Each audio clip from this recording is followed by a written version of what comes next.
Welcome to 221B Stories, where every story invites you into a world of secrets and surprises.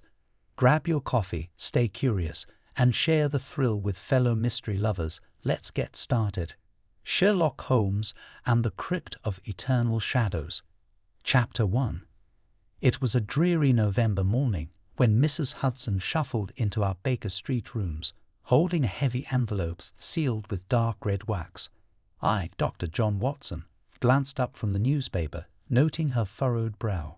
Holmes, seated in his armchair with pipe in hand, barely acknowledged her until she placed the envelope on the table.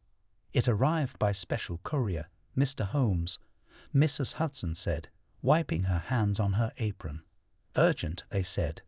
Holmes' interest piqued instantly. He leaned forward, the glint of curiosity igniting in his keen eyes. "Interesting," he murmured. "Not many trouble themselves with wax seals in this day and age." With deft fingers he broke it open and unfolded the thick parchment. I caught a glimpse of the elaborate handwriting before Holmes read aloud. "Mr. Sherlock Holmes, I find myself beset by circumstances beyond my comprehension. A grave matter, most urgent and perilous, has unfolded at my family estate. I implore your immediate assistance. Should you decline, I fear the consequences may extend beyond mere personal tragedy. Yours in desperation, Sir Reginald Ashthorne." Holmes' eyes narrowed. "Sir Reginald Ashthorne," he repeated thoughtfully. "An antiquarian of some repute, known for his collection of Egyptian relics and obscure artifacts. Not a man prone to flights of fancy. And what do you make of this grave matter?" I asked. Holmes folded the letter carefully. "It warrants investigation. Desperation is an emotion seldom feigned in writing, Watson. Pack your things. We depart for Ashthorne Manor at once." The journey to the Ashthorne estate took us through the bleak English countryside. Mist clung to the winding roads, and the skeletal branches of barren trees clawed at the dull grey sky. Our carriage creaked ominously as we drew nearer to the manor. As we approached, the fog thickened, shrouding the sprawling grounds in an unsettling gloom. Ashthorne Manor loomed like a spectre amid the fog, an imposing structure of weathered stone, its turrets and gables casting twisted silhouettes. Vines crept up the walls, as if nature itself sought to reclaim the place. Candlelight flickered feebly through the stained glass windows, offering little warmth against the encroaching darkness. "Cheerful place," I muttered. Holmes smiled thinly. "Atmosphere is often a deliberate tool, Watson, used to unsettle and manipulate perceptions." We were greeted at the entrance by a gaunt butler whose face seemed carved from stone. "Mr. Holmes, Dr. Watson, I am Cranley. Sir Reginald is no longer with us." His voice quivered on the last words. Holmes's brow arched. "I take it we are no longer dealing with a prevention, but an investigation." "Yes, sir. Sir Reginald was found dead this morning, in the family crypt." "The crypt?" Holmes echoed. "How unusual." "If you'll follow me." Cranley led us into the manor's grand hall, where a roaring fire in a cavernous hearth failed to chase away the room's innate chill. Portraits of grim-faced ancestors glared down from the walls, their eyes seeming to follow our movements. Waiting for us was a woman in her late 30s, regal but visibly shaken. "I'm Lillian Wren, the housekeeper," she introduced herself, clasping trembling hands. "Sir Reginald." He believed something malevolent was afoot. He locked himself in the crypt to guard the family legacy, as he put it. Holmes's gaze sharpened. "And how did he perish?" "He was found inside this morning. Door bolted from the inside. No sign of forced entry. No wounds. Just a look of pure terror on his face." Her voice faltered, eyes darting toward the darkened corridor leading to the crypt. "Some say it's the family curse. The Ashthornes have long been haunted by it." Holmes dismissed the notion with a wave. Curses are poor substitutes for evidence. Lead us to the body. As we followed, Edgar Ashthorne, the deceased's nephew, emerged from a side room, his posture defensive. I warned him. Edgar snapped, told him that obsession with those damned artifacts would be his undoing. Now you're here to solve what can't be solved. On the contrary, Holmes replied coolly, everything has a solution, provided one looks in the right places. The manor's corridors twisted like a labyrinth, walls lined with relics, faded tapestries, rusted suits of armor, and peculiar statuettes that seemed to watch us pass. Descending into the crypt was akin to entering another world, cold, damp air thick with the scent of earth and decay. Our lanterns flickered, casting long, wavering shadows across the stone walls. At the heavy oak door of the crypt, Holmes paused. Notice the dust pattern, Watson. No disturbance, yet Sir Reginald entered. Curious. Inside, the crypt was a chilling tableau. Ancient sarcophagi lined the walls, and at its centre lay Sir Reginald. His lifeless form sprawled against a stone slab, mouth agape, eyes wide with a terror that sent a shiver down my spine. There were no visible wounds, no marks of struggle, just that dreadful expression. Holmes knelt beside the body, inspecting the surroundings. Note the partially burned parchment in his hand, he murmured, prying it free. Latin inscriptions marked its surface, fragmented but legible enough for Holmes to frown thoughtfully. A warning, perhaps, or instructions. As Holmes's gaze swept the chamber, he halted. Watson, direct your lantern there. See the etchings on the wall. By the far wall, faint symbols emerged, ancient glyphs intertwined with mathematical notations. Holmes' interest deepened. A puzzle within a puzzle, he said softly. A sudden gust extinguished our lanterns. For an instant, darkness swallowed us whole. I fumbled for matches, heart pounding. When the light returned, Holmes' expression remained calm, but his eyes gleamed with fierce determination. A locked crypt, a dead man with no visible injuries, and ancient symbols speaking in riddles, he mused. We are not dealing with mere superstition, Watson. There is a method to this madness. Outside, thunder rumbled. The manor above seemed to settle ominously around us, as though holding its breath. Somewhere in the distance, a floorboard creaked. Holmes rose, brushing dust from his coat. Someone in this house knows more than they admit. The question is, who benefits from Sir Reginald's demise? As we ascended from the crypt, the weight of the mystery pressed heavier with every step. Yet beneath the layers of superstition and fear, I recognized the glint in Holmes' eye, the glint that promised the unraveling of darkness, one deduction at a time. Before moving to the next chapter, let us know where you are watching from, and if you love stories like this, subscribe to the channel, because tomorrow we have another incredible story waiting for you. Chapter 2. The oppressive silence of Ashthorne Manor seemed to deepen as we returned to the grand hall. The storm outside intensified, rain lashing against the windows with a rhythmic fury. Holmes paced before the hearth, eyes distant, but mind undoubtedly racing. I, still unnerved by the corpse's frozen expression of terror, poured myself a small measure of brandy. It did little to steady my nerves. We must return to the crypt, Holmes stated abruptly. Return? I echoed. We've just come from there. The man is dead, and frankly, the place is suffocating. Holmes offered a thin smile. Precisely why we must go back, Watson. The crypt is the heart of this puzzle. Sir Reginald's death is but the surface. The true mystery lies beneath, quite literally. Cranley, the butler, reappeared, his face pale. If I may, Mr. Holmes, there are those who say the crypt should remain undisturbed. The family has always believed. Holmes cut him off. Superstition has its place in folklore, Cranley, not in investigations. Kindly ensure no one leaves the premises.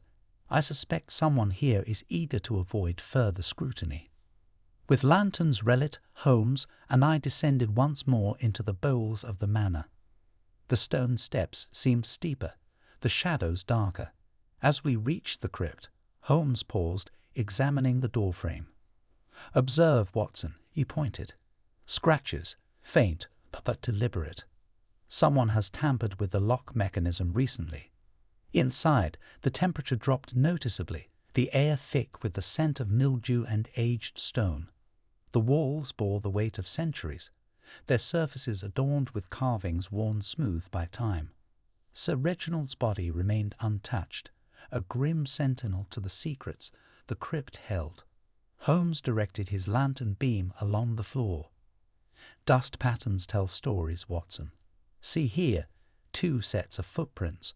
One belongs to Sir Reginald, the other someone heavier, judging by the depth. And yet only one entrance.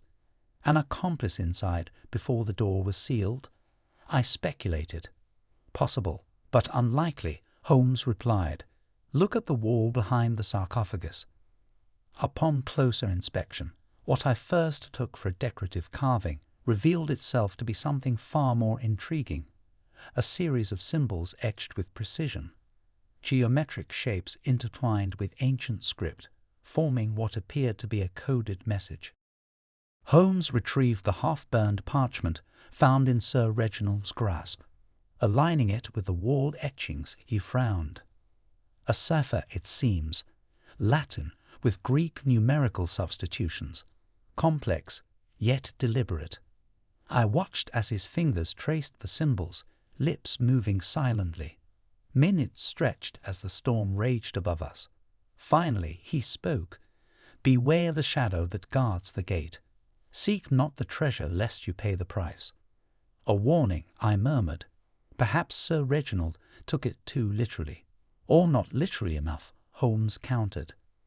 "This was no random act, Watson. This," he gestured to the symbols, "was designed to mislead and protect something. Notice the floor tiles." Following his gaze, I saw it. A section of the floor bore faint scratch marks. Without hesitation, Holmes knelt and pressed against one of the tiles. With a grating sound, a concealed panel shifted aside, revealing a narrow passageway plunging into deeper darkness. "Well," I sighed, "I suppose you're going down there." Holmes grinned. "Come now, Watson. Adventure calls." The passage was barely wide enough for a man to squeeze through. Dampness seeped from the stone walls, and the air grew colder with each step.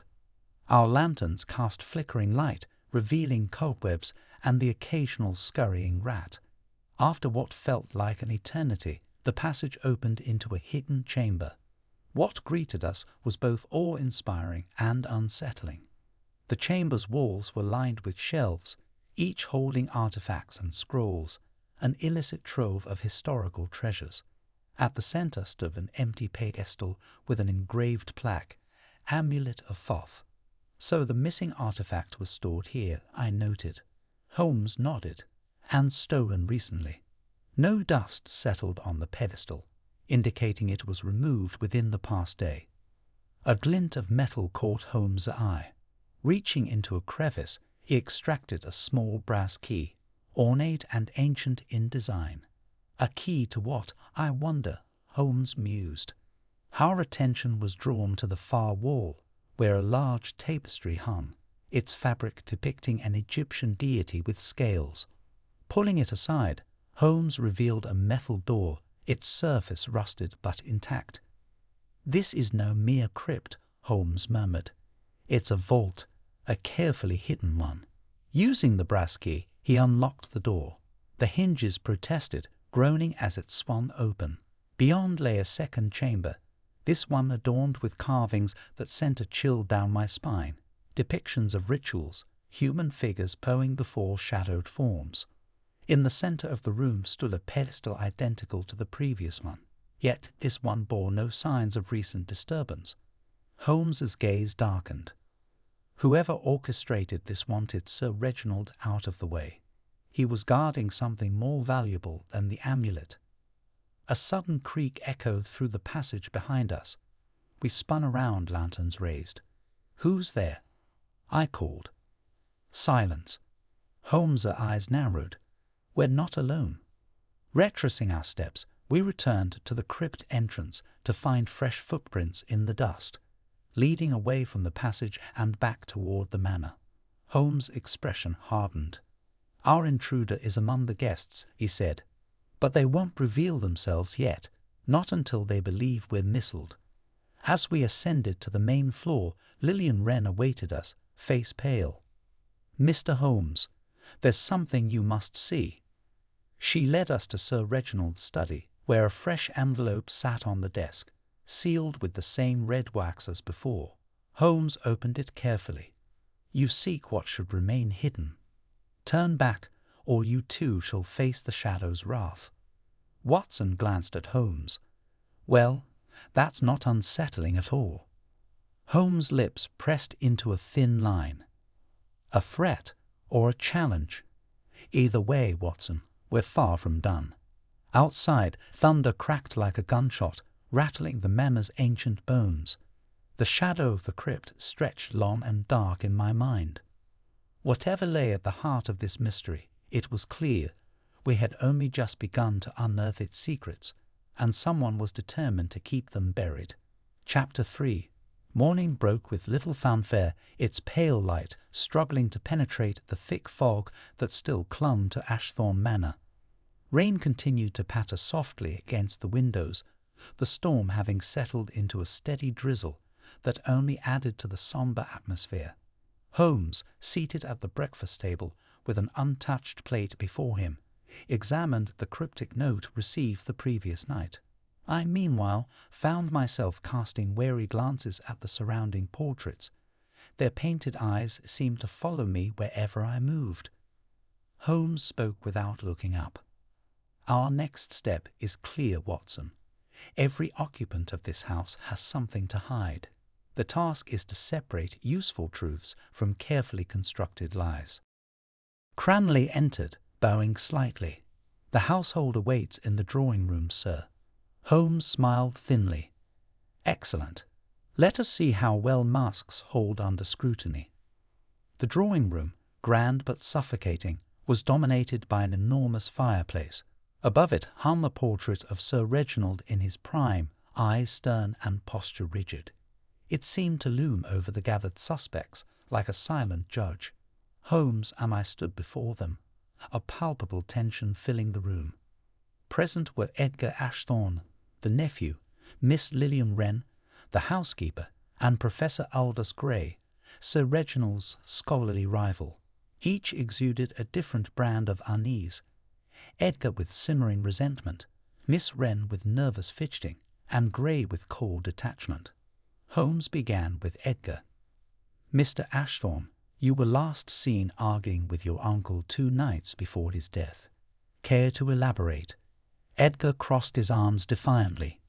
"He was a fool, obsessed with that cursed amulet. He squandered the family fortune on relics no one else wanted. I warned him it would end badly." Holmes's gaze was piercing. "So your grievances were financial?" "Partly," Edgar admitted. "But I had no reason to kill him. He was going to cut me out of his will. I had nothing to gain." Holmes tilted his head. "And yet you remained at the manor." Edgar shrugged.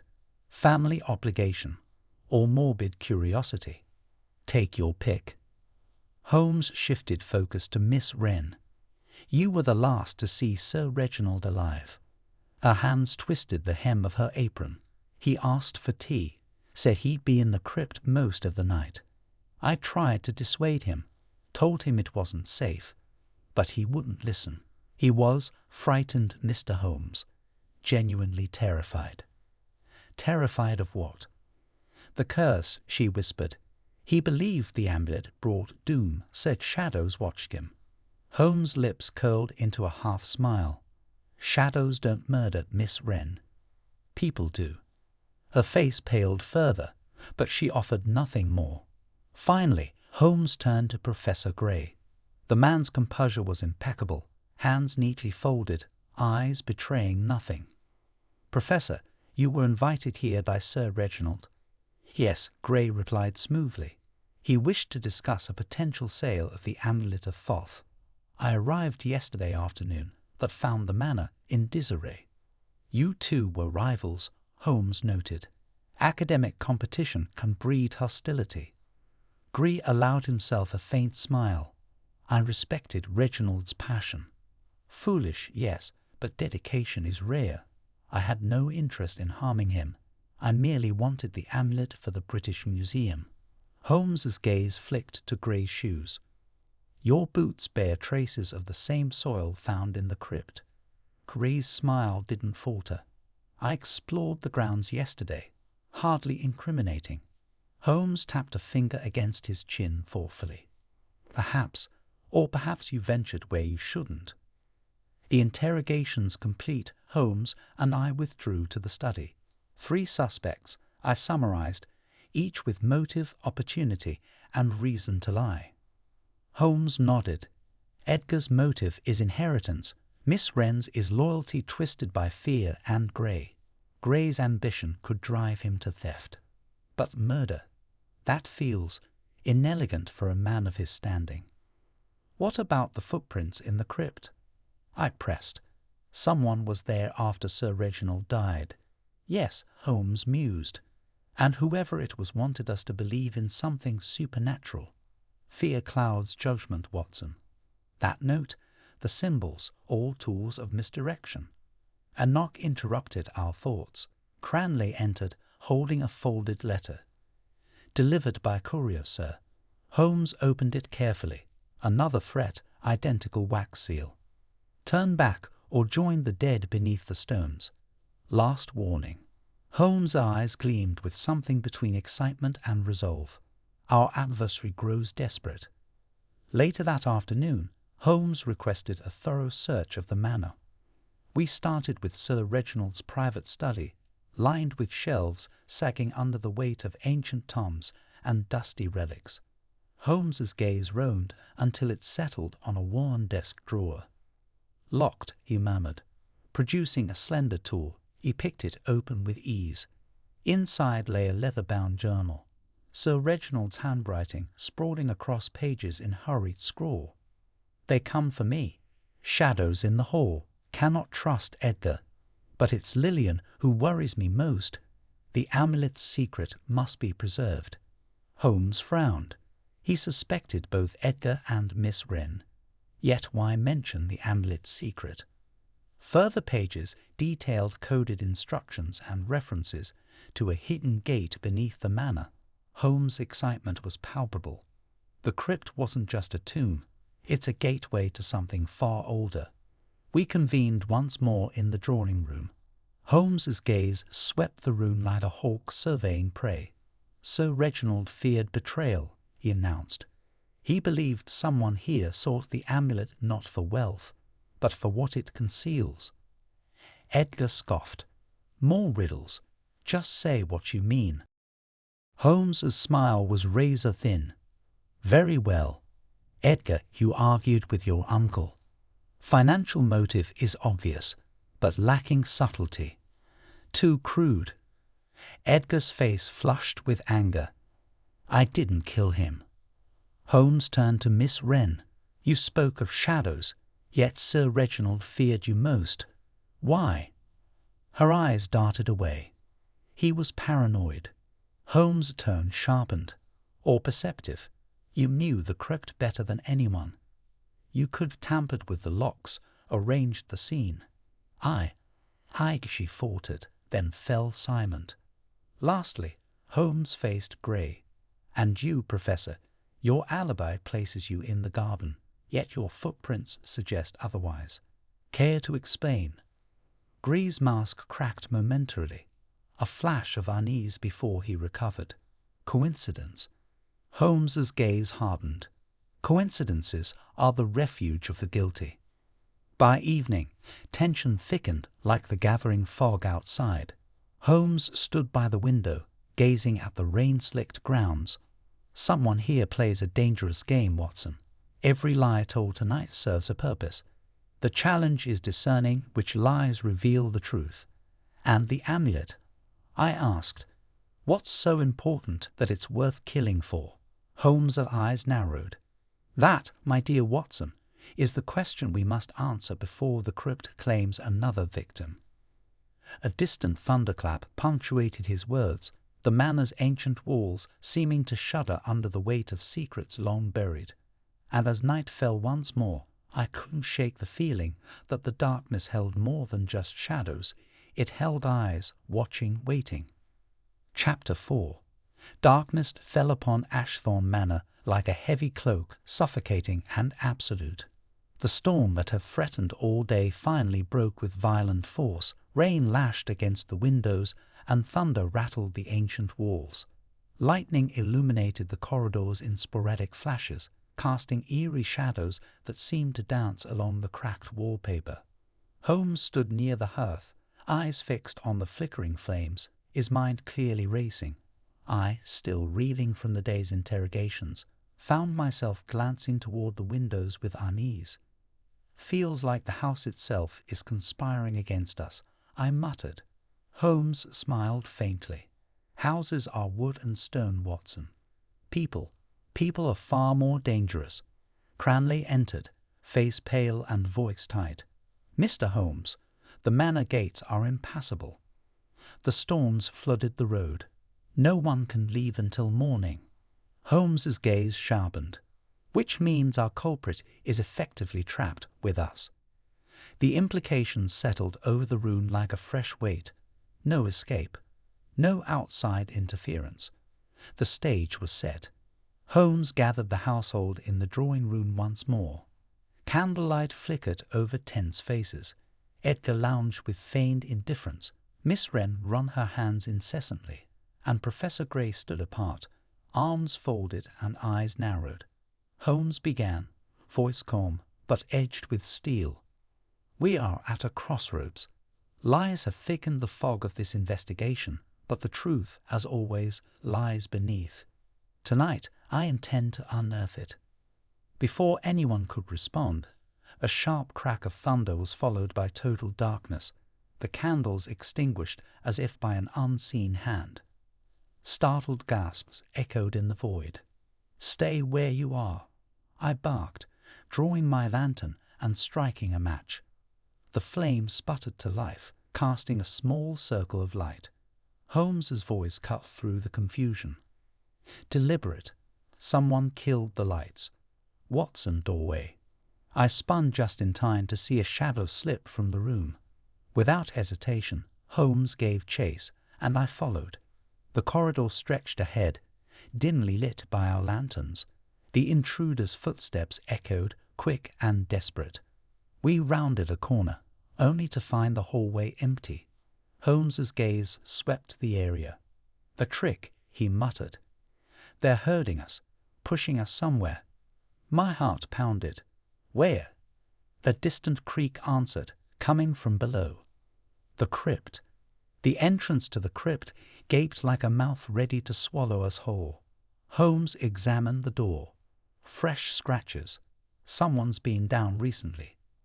Lanterns raised, we descended. The air thickened, cloying and damp. Water dripped from the ceiling, each droplet echoing like a ticking clock. Reaching the main chamber, we found something new, a series of footprints leading to the rear wall where the coded symbols had been discovered. Holmes frowned. They returned to the hidden passage. Why? He pressed the familiar stone. The concealed door groaned open. We entered cautiously. The narrow tunnel was claustrophobic, walls pressing close. Thunder rumbled overhead, distant but omnipresent. The passage opened into the hidden chamber once more, but this time something was different. A pedestal at the center now held a small, leather-bound box, previously absent. Holmes approached slowly, eyes wary. He opened it. Inside lay the amulet of Thoth, gold glinting in our lantern light, its surface etched with hieroglyphs. But more chilling was the note beside it. "You were warned." Holmes's brow furrowed. "They removed it, then returned it. Why?" Before we could ponder further, a voice echoed from behind, cold, composed. "Step away, Mr. Holmes."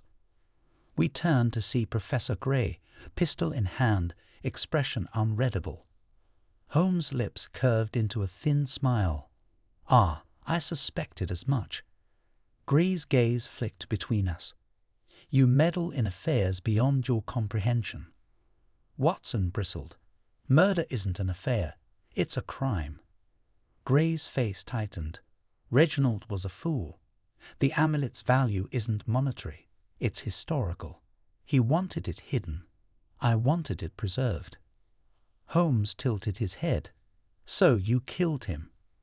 "No," Gray snapped. "But I knew someone would if I didn't act first. I was trying to retrieve the amulet before things escalated." Holmes' eyes darkened. "And the coded warnings." "The theatrics." Gray's silence spoke volumes. But before Holmes could press further, another voice sliced through the tension. "Drop the gun, Gray."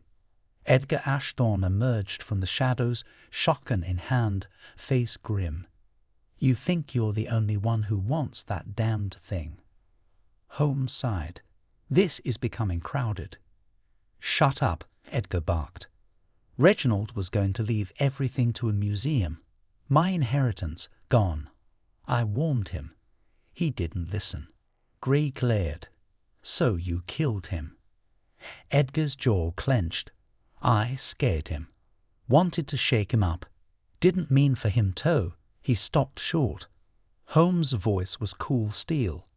"Fear can kill, Mr. Ashthorne. Panic in a man of Reginald's age. It wouldn't take much." The tension was palpable. Two men armed, both guilty in their ways, neither fully responsible. Or so it seemed. Then, from the tunnel behind us, came a slow clap. We turned. Miss Wren stepped forward, smile cold. "Bravo, gentlemen. But you've all missed the mark." Holmes' eyes narrowed. "Explain." She lifted her chin. "Reginald was obsessed with that amulet. Said it protected the family. Said if it left, the curse would awaken. I warned him to destroy it. He refused." Watson frowned. "So you killed him?" She shook her head. "No, but I locked him in. Thought a night with his fears might change his mind. Didn't expect his heart to give out." Holmes's gaze was penetrating. At the notes. The frets. Her smile widened. "Fear, Mr. Holmes. Powerful, isn't it? I wanted them all scared enough to leave it alone." Gray's knuckles whitened on his pistol. "You manipulated everyone. And you're blameless." She shot back. "You wanted to steal it." Holmes raised a hand. "Enough. Greed, fear, ambition. 3 poisons each of you drank. But the truth is simple. Sir Reginald died of fright, engineered by Miss Wren, exploited by Gray, and hastened by Edgar's threats. A tangled web. But webs, like lies, unravel under scrutiny." Thunder boomed overhead. Holmes turned to me. "Watson, disarm them." With weapons lowered, the room seemed to exhale tension. Holmes carefully replaced the amulet in its box. "Some things," he murmured, "are best left buried." Outside, the storm began to ease. But within the manor's ancient walls, the weight of long-held secrets lingered. And I couldn't help but wonder, had the darkness truly lifted, or had it merely changed shape? Chapter 5. The storm outside raged on, though inside Ashthorne Manor an eerie stillness had settled. The confrontation in the crypt had unveiled a complex web of lies, yet Holmes's face reflected neither satisfaction nor relief, only deeper contemplation. The suspects, Edgar Ashthorne, Professor Gray, and Miss Wren, had all revealed motives tangled in greed, fear, and desperation. Still, something gnawed at Holmes, an unseen thread waiting to be pulled. Holmes and I returned to Sir Reginald's study. The flickering candlelight cast long shadows across the walls lined with ancient books and relics. Holmes sat at the desk, examining the leather-bound journal once more. Pages filled with erratic handwriting detailed Sir Reginald's growing paranoia, his belief that the amulet was both a curse and a key to a hidden legacy. I broke the silence. "We have confessions." Edgar admitted to threatening his uncle, Miss Wren to locking him in the crypt, and Grey. Well, his greed speaks for itself. What more is there to uncover? Holmes sighed, fingers steepled beneath his chin. They each confessed to partial truths, Watson, but none admitted to the final catalyst. Sir Reginald's death was no mere accident of fear, it was orchestrated. The question remains, by whom?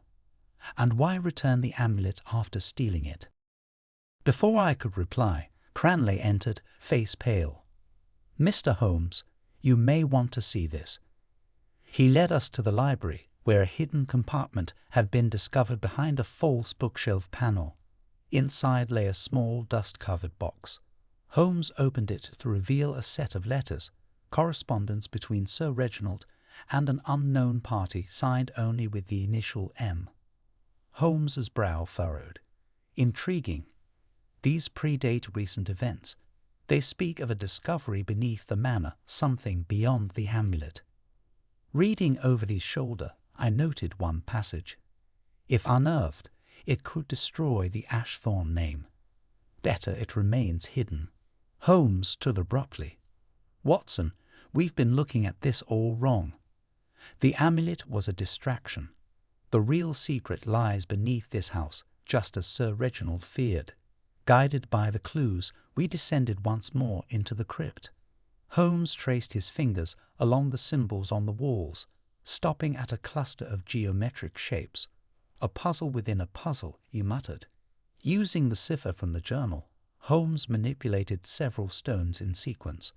With a grinding noise, a section of the crypt's floor shifted, revealing a hidden staircase spiraling downward into darkness. "After you," I quipped, attempting to mask my unease. Holmes smirked. "Adventure, Watson. What's life without it?" Lanterns raised, we descended into the depths. The air grew colder, thick with the scent of earth and time forgotten. The staircase ended at a massive iron door adorned with the same symbols as the amulet. Holmes inserted the brass key found earlier. With a click, the door creaked open. Beyond lay a subterranean chamber, vast, ancient, and eerily preserved. Walls were etched with carvings depicting rituals and symbols of death and rebirth. At the center stood a stone altar, upon which rested an elaborate chest. Holmes approached cautiously. "This," he whispered, "is what Sir Reginald died protecting." He opened the chest to reveal a collection of documents, maps, and what appeared to be a sealed envelope marked to be opened only upon my death. Breaking the seal, Holmes read aloud, "The truth of the Ashthorne legacy is not one of honor, but of blood and betrayal. The amulet was forged as a seal to keep buried what should never see light. If you are reading this, I have failed." A chill ran down my spine. Failed to keep what hidden?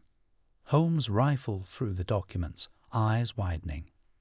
Good Lord, the Ashthorne family fortune was built on theft.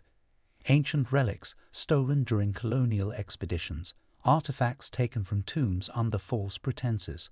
Sir Reginald wasn't preserving history. He was covering up a legacy of plunder. And the amulet? I asked. A symbol of that theft, Holmes replied grimly. But more importantly, it was a key, unlocking access to this chamber and the damning evidence within. Before we could process further, a voice echoed behind us, smooth, familiar. "Well done, Mr. Holmes. You've saved me considerable time." We turned to find Professor Grey standing at the entrance, pistol drawn once more. Holmes's gaze remained calm. "I had suspected you would follow." Grey smiled thinly. "Of course, I knew Reginald had hidden something valuable. I thought it was the amulet alone. But this is history itself, priceless. History tainted with blood." I snapped.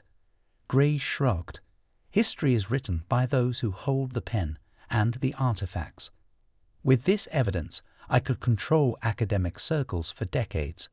Holmes stepped forward. "You forget, Professor. I don't work alone."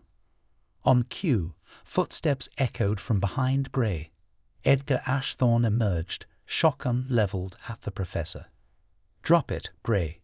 Gray hesitated, then slowly lowered his weapon. "This isn't over." "Oh, I believe it is," Holmes said coolly. "Your ambition blinded you to caution." With Gray disarmed, Holmes turned to Edgar. "And you, do you understand now why Sir Reginald kept this secret?" Edgar's jaw clenched. He tried to protect the family name.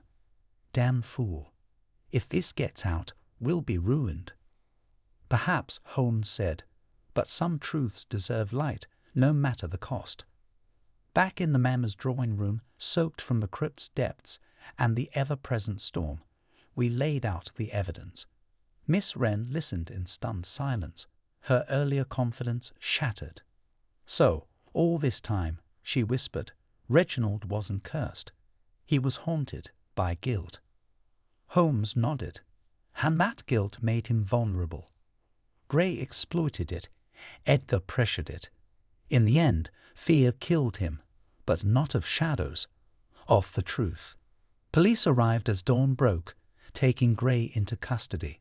Edgar sat slumped by the fire, staring into the flames. Miss Wren quietly tended to the Manor's affairs, her earlier defiance replaced by solemnity. Holmes and I stood outside, the storm finally spent. The Manor loomed, dark against the morning sky. "Well," I said, "another case closed." Holmes's gaze lingered on the estate. "Closed? No, Watson. Secrets like these never truly die. They linger, waiting." As we turned to leave, I glanced back one last time. For a moment, just a trick of the light, or perhaps not, I thought I saw a shadow shift near the crypt entrance. But when I looked again, there was nothing. Only darkness and silence. Chapter 6. Dawn's first light crept over the horizon, casting a dull orange glow over Ashthorne Manor. The storm had finally abated, leaving behind sodden grounds and a lingering chill in the air. Yet inside the manor, the tension was far from lifted. Professor Gray sat in the drawing room, wrists bound and gaze unfazed, while Edgar Ashthorne brooded silently near the fireplace, his eyes hollow with the weight of family disgrace. Miss Wren hovered by the window, clutching her apron as if it might hold her together. Holmes stood before them, calm and composed, as if the night's harrowing events had only invigorated him. I, on the other hand, felt the exhaustion tug at me, both physically and mentally, but I knew better than to expect rest before Holmes concluded his case. Holmes cleared his throat, drawing all eyes to him. "Ladies and gentlemen, I believe it is time we unravel the final threads of this tapestry. Each of you has played a part in this tragedy, some by design, others by circumstance, but the truth, as always, is singular." He turned to Professor Gray. "You, Professor, sought the amulet of Thoth not for scholarly purposes, but for personal gain. Your letters to Sir Reginald were thinly veiled threats masked as academic discourse. When persuasion failed, you turned to subterfuge." Gray's lips curled into a smirk. "I pursued knowledge. Is that a crime?" Holmes's gaze hardened. "Not until you resorted to theft and deception. You manipulated Sir Reginald's fears, knowing his obsession with the amulet would lead him to isolation. You followed him to the crypt the night he died." Gray's silence spoke volumes. Holmes shifted to Edgar. "And you, Mr. Ashthorne, you may not have delivered the final blow, but your threats and confrontations fueled your uncle's paranoia. Your desire to secure your inheritance clouded your judgment." Edgar's face darkened. "I never wanted him dead." "Intent is often overshadowed by consequence," Holmes replied evenly. "Your coercion was the spark that ignited the inferno." Finally, Holmes faced Miss Wren. Her hands trembled.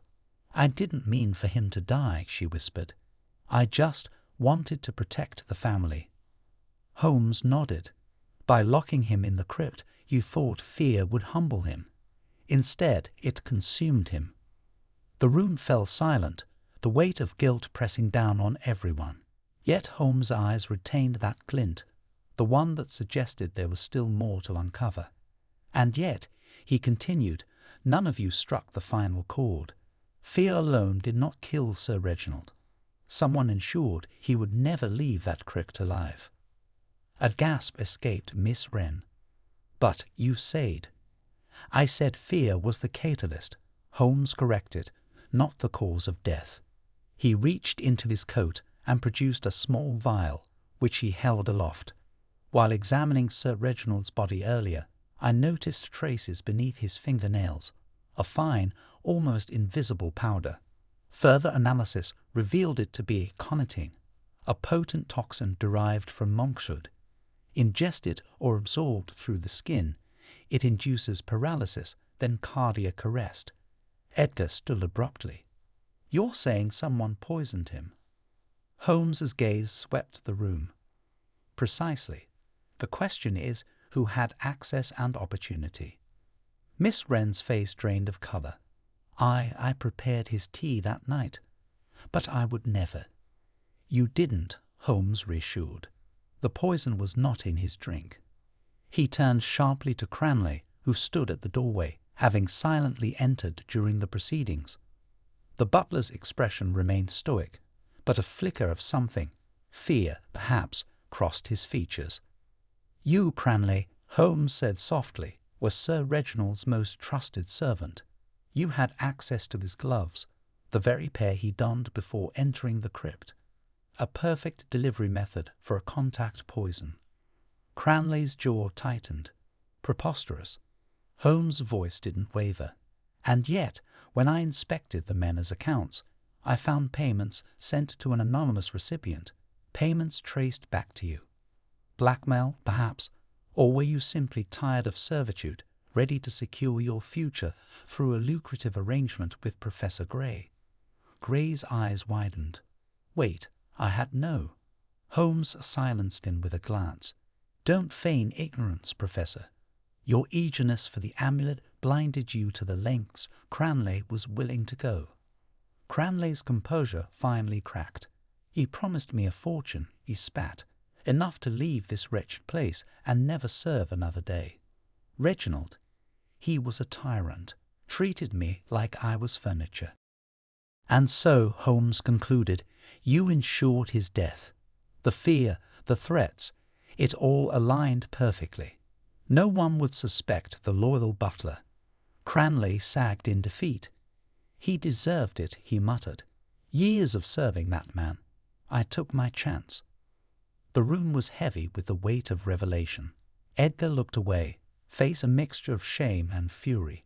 Miss Wren covered her mouth with trembling fingers. Holmes addressed everyone. Sir Reginald's obsession, Edgar's greed, Gray's ambition, Wren's misguided loyalty, and Cranley's resentment. Each thread wove this tragedy. With the police summoned once more, Cranley was taken into custody alongside Gray. As the door closed behind them, silence enveloped the room. Holmes turned to me. "A tangled web, indeed, Watson. But even the most intricate knots unravel with patience." I shook my head. It's staggering how easily motives can twist into murder. Holmes nodded. "Human nature, Watson, complex, contradictory. Fear can drive a man to madness, ambition to treachery. Combine them, and you get a night like this."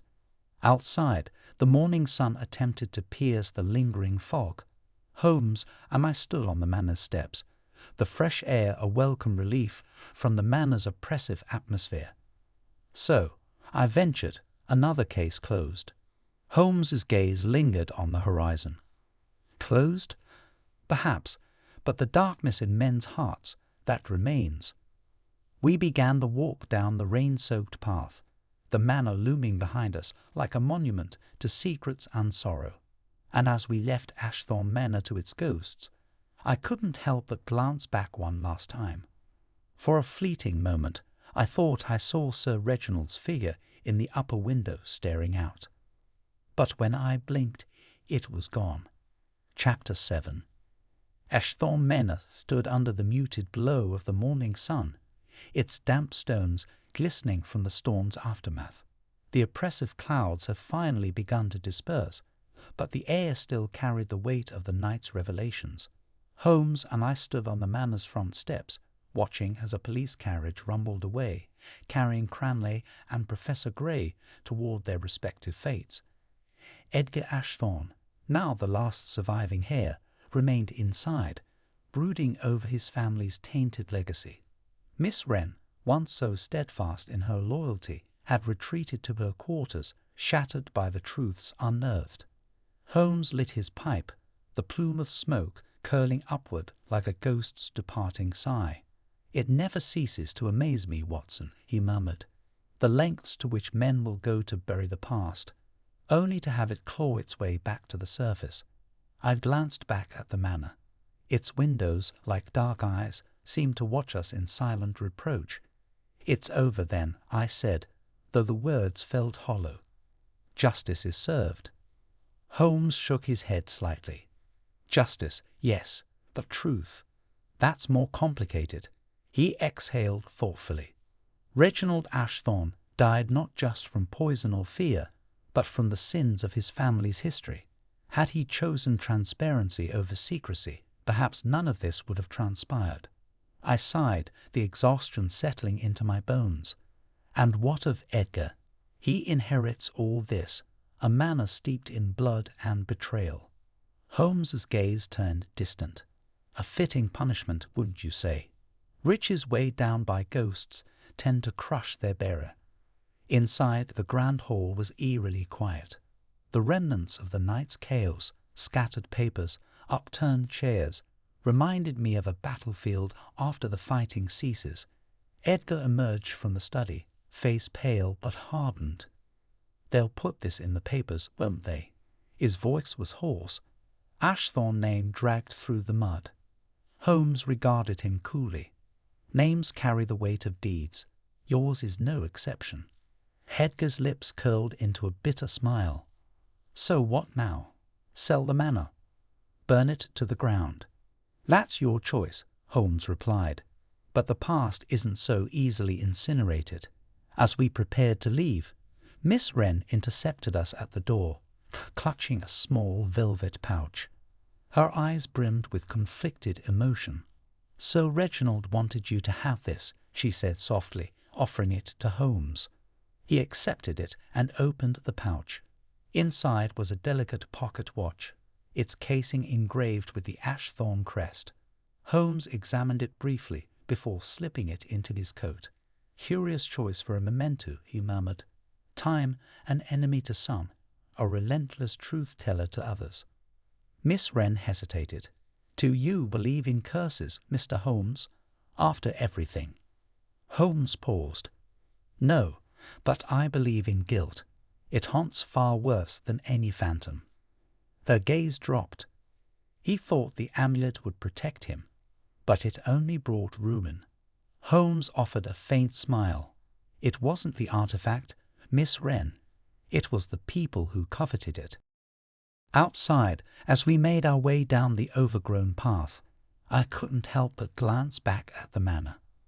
The fog was lifting, revealing the estate in stark clarity, aged, crumbling, and yet undeniably majestic. "Strange," I said, "how a place can hold so much darkness beneath such a grand exterior." Holmes nodded. "Ashthorne Manor is like many people, Watson, imposing on the surface, rotten at the core." We reached the edge of the property, where our carriage awaited.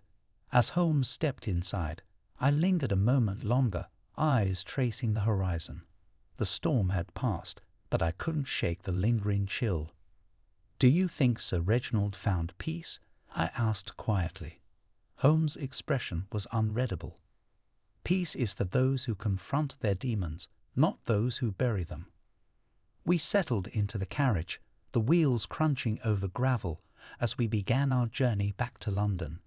Silence stretched between us, But it wasn't the comfortable quiet of resolution. It was heavier, weighed down by the complexities of human nature. After a while, I ventured, you seemed affected by this case. Holmes tapped ash from his pipe. Every case is a window into the human soul, Watson. This one merely had dirtier panes than most. I smiled faintly at the analogy, but found my thoughts drifting. Do you ever tire of it? Unravelling lies, exposing ugliness.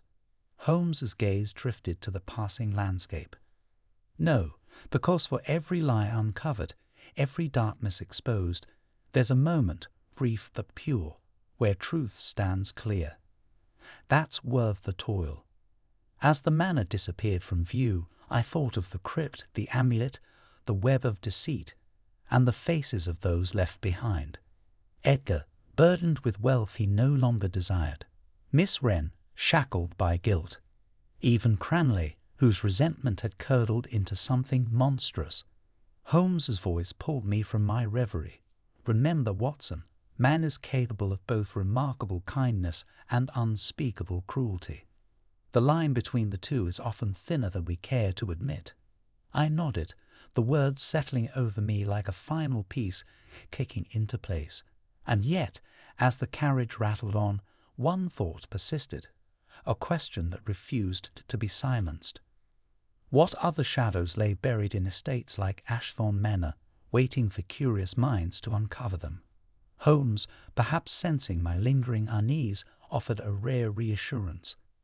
Not all darknesses need chasing, Watson. But as the clouds thinned and London's skyline emerged in the distance, I couldn't help but wonder, what if some darknesses chase you,